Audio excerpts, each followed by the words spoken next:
At the time of the release of Last Shot, it had been 6 years since Disney bought Star Wars and 4 years since they rebooted the expanded universe. 4 years. In 4 years, Last Shot is the first novel to focus on Han and Lando. Sure, there was Life Debt, but firstly, I'm still trying to fucking forget that book. And secondly, it wasn't about Han and Lando. Han and Chewie were just in it as side characters. Last Shot is the first book to solely focus on the galaxy's most infamous swindlers and smooth talkers, and it's long past due. It's a shame Disney have to have a movie coming out about a character before they'll focus any real attention on them. I consider Han, Chewie and Lando to be some of the most important characters in the entire franchise, so holding their adventures hostage until it suits Disney to make a film about them and can really ramp up the advertising for both the movie and the new books that go along with it is just stupid and, to be honest, insulting. For the most part, it's an enjoyable adventure that follows Han and Lando in various sticky situations throughout several periods of time, and while it's fun, I think it's quite forgettable. In a year, I think I'll probably not be able to remember the actual events of their adventures, and will most likely only remember the reason they were on the adventure in the first place and their overall goal. The jumps back and forth through time are very disorienting. It can have 3-page chapters or 8-page chapters, and the jumps aren't in any particular order, so it can become a bit of a chore to try to work out what time you're in, who you're following, and worst of all, what happened last time you were in that time period, because where it jumps around so much and so quickly, it's very hard to keep track of everything. And I found I constantly had to go back to refresh my memory of the last thing that happened in that particular time period. It was nice to see Han and Chewie hanging out in Maz Kanata's castle on Takodana, because even though we hear that it's one of the places Han used to frequent and could always lay low there, we never actually really get to see any of it, so seeing Han's crew actually hanging out there was pretty cool, and Lando and his capes were just like in the Solo movie, although this time he's a lot more concerned with how big his crotch looks when compared with the film. It's nice to see Sana Starros make her debut in the books, because she has all that backstory with Han in the comics, but we never get to see any of it in the books, so I hope we get to see more of her and her adventures with Han and Chewie, and who knows, maybe even in a TV show or a movie. Fyzen Gor is just the worst bad guy ever, and I mean ever. His story makes no sense at all.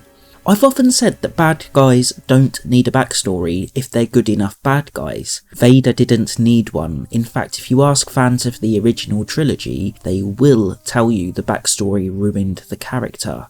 The Emperor didn't need one, but even I'll admit that while the environment of his backstory was boring, the story itself was actually quite interesting to watch. The flip side of that is, if you are going to include a backstory, make it a good one. Do it right or don't do it at all. Unfortunately, Fyzen Gor's story is rooted in logic that just doesn't add up. The guy was a medical student on Utapau when he and a classmate were kidnapped. His classmate talked too much and got himself shot. The whole barge they were escaping on was shot down, and Fyzen Gor tried to save his classmate's life. That's all well and good, but because he killed one of the kidnappers in self-defense and broke his Hippocratic oath, he chose not to go back to the city and resume his life. Perhaps the events traumatized him and radically changed his thinking? Yeah, okay, I can get behind that. He spent a few days contemplating how people die, trees die, and all organic life dies and gives into time, eventually eroding away to nothing. Then he reached the conclusion that droids were the answer. Droids could last a long time, and in the event that a part would fail, that part could just be replaced or upgraded. Okay, that's all fine, I can get behind it. What I can't get behind is the fact that in his reverie for the droid class, he then decides to start chopping off people's arms and attaching them to droids.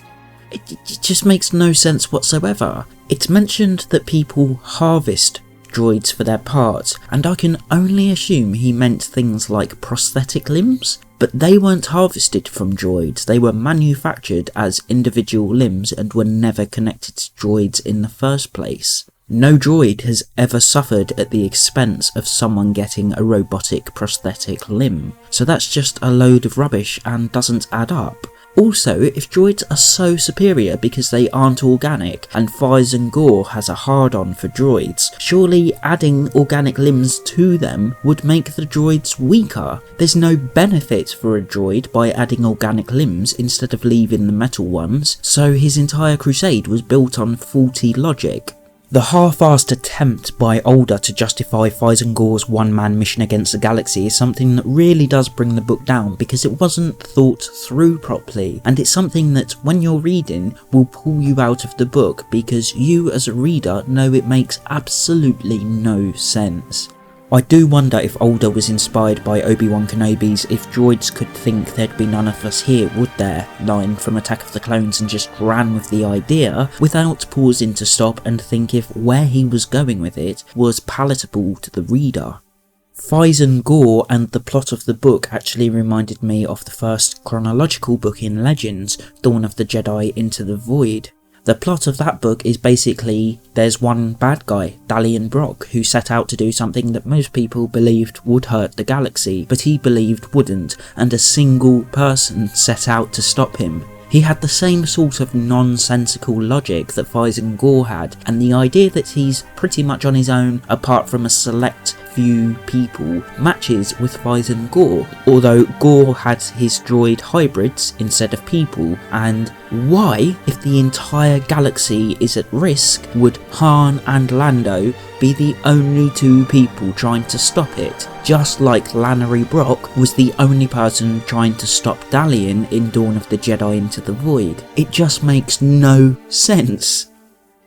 While Daniel Jose Alder has brought a bit of Latin flair to the Star Wars universe that does make things enjoyable, with things like Lando bedding his Twi'lek girlfriend, then people just walking in and not batting an eyelid when she gets up practically naked and acting as if it's normal, I do feel like he's overdone it with the variety of both the species and the personalities in the book.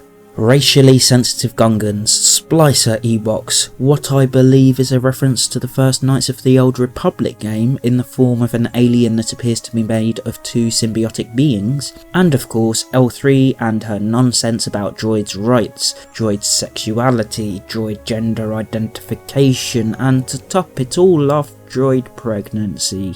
There's just too much variety in the species and characters, and normally that wouldn't be a problem, but when each one of them comes with a very specific political view that has obviously been included just for the sake of having real world politics in what should just be a good space swashbuckler, it starts to bring the book down. To be honest, at the beginning of the book I started to grow concerned when Konda Kyle of Aftermath fame made an appearance, and I started to get worried that Last Shot would become nothing more than a device to push politics like the Aftermath trilogy was. Fortunately, the politics didn't overpower the book nearly as much as they did in the Aftermath trilogy, so it's not the worst thing in the world, but in chronological terms, that's 4 books in a row that have a completely unnecessary tilt towards politics when all we wanted was a fun Star Wars adventure.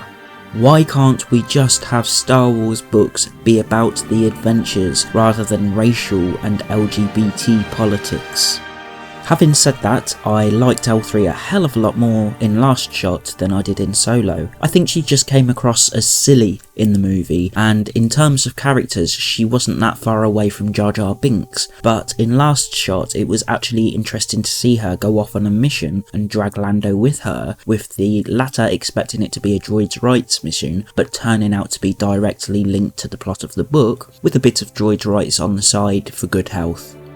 I have to admit, I absolutely loved the tiny little gangster aliens that live in the head of the robotic humanoid body, like in Men in Black. The main one was so funny, and I have no idea if this is what Alder was aiming for, but he types the alien speech phonetically, and I ended up reading it as a French accent in the voice of Sherlock from The Flash, but that just made it all the more funny, and I also read the part of New Republic officer Captain Kroll with the voice of John Cleese, and it just made everything so much funnier.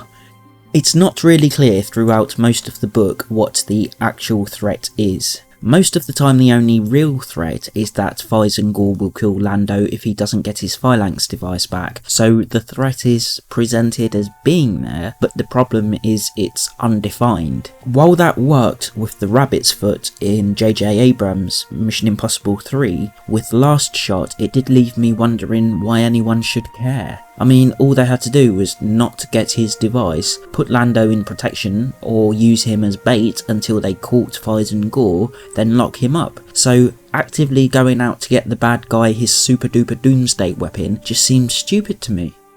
Also, the book is severely disjointed and very disorientating when reading because of how fast and how much the setting of the book changes. There's parts of the story set 20 years before, 18 years before, 15 years before, 10 years before, and it all seems to be presented with no order at all. I would have found it much easier to follow if the different eras cycled, but as it was, it's just whatever year older felt like throwing at you without any consideration for the pacing.